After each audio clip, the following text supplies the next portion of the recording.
Человек проводит во сне до 30% своей жизни. Сон согласовывает функции внутренних органов. Именно во сне наш организм самостоятельно ищет болезни и вылечивает их. Давно говорят: утро вечера мудренее. Сон восстанавливает энергию нервной системы, является профилактикой многих болезней и укрепляет иммунитет. Сегодня каждый четвертый житель планеты жалуется врачу на нарушение сна. Прием снотворных вырос в несколько раз. Плохой сон – причина каждого 5-го ДТП. Между тем, одной из главных причин плохого сна является храп. Храпит каждый 3-й взрослый. И именно поэтому ученые исследуют последствия храпа и ищут способы его устранения. Представьте, храпящий человек, сам того не замечая, как бы просыпается во сне до 500 раз.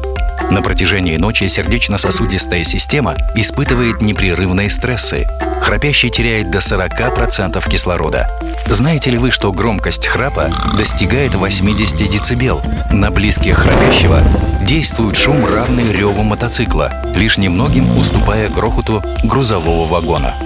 Известно, что громкий звук оказывает психологическое воздействие и даже используется на допросах, являясь довольно изощренной пыткой. Храп – тяжелейшее испытание для близких. У женщин, чьи супруги храпят, развивается снижение слуха, повышенное давление и депрессия. Храп ежедневно отнимает у семьи 2-3 часа сна, а в неделю – это целая ночь. У храпящих в 5 раз чаще возникают болезни сердца и инсульты. Храп повышает холестерин и приводит к сахарному диабету.